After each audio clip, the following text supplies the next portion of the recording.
Ukraine যুদ্ধবন্ধে মস্কোর অনীহা ও শান্তি আলোচনায় যোগ দিতে অস্বীকৃতি জানানোয় রাশিয়ার প্রধান দুই তেলশোধক কোম্পানির উপর নতুন নিষেধাজ্ঞা আরোপ করেছে যুক্তরাষ্ট্র।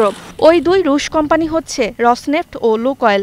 বুধবার রাশিয়ার প্রেসিডেন্ট ভ্লাদিমির পুতিনের সঙ্গে হাঙ্গেরির বুদাপেস্টে নির্ধারিত বৈঠক স্থগিত হতেই ২৪ ঘণ্টার মধ্যে নিষেধাজ্ঞা আরোপ করেন প্রেসিডেন্ট ডোনাল্ড ট্রাম্প। নতুন নিষেধাজ্ঞা অনুযায়ী রাশিয়ার সবচেয়ে বড় তেল কোম্পানি রসনেফট ও লুকয়েল মার্কিন যুক্তরাষ্ট্রে কোনো লেনদেন করতে পারবে না। এর আগে যুক্তরাজ্য একই পদক্ষেপ নেয়। গত ১৫ অক্টোবর এ দুটি কোম্পানির উপর নিষেধাজ্ঞা আরোপ করে যুক্তরাজ্যের প্রধানমন্ত্রী কিয়ার স্টারমার। ওয়াশিংটনের থিঙ্ক ট্যাঙ্ক CSIS এর বিশ্লেষক মারিয়া স্নেগোভায়া বলেন, এই নিষেধাজ্ঞা চীন ও ভারতকে ঝুঁকিতে ফেলবে, পাশাপাশি রাশিয়ার তেল খাতে বড় প্রভাব ফেলতে পারে। রাশিয়ার অর্থনীতি এমনিতেই খারাপ অবস্থায় রয়েছে, তবুও পুতিন আদর্শিক কারণে যুদ্ধ চালিয়ে যাচ্ছেন।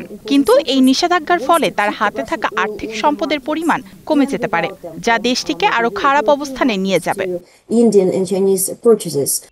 বুধবার ইউক্রেন জুড়ে তীব্র গোলাবর্ষণ চালায় রাশিয়া। এতে অন্তত ৭ জন নিহত হন, এদের মধ্যে শিশুরাও রয়েছে।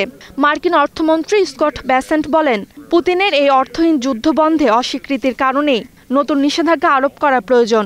তিনি আরও বলেন, এই তেল কোম্পানিগুলো ক্রেমলিনের যুদ্ধযন্ত্রে অর্থ যোগায়। বেসেন্টের এমন মন্তব্যের পর জ্বালানি তেলের দাম বেড়েছে ব্যারেল প্রতি প্রায় $2।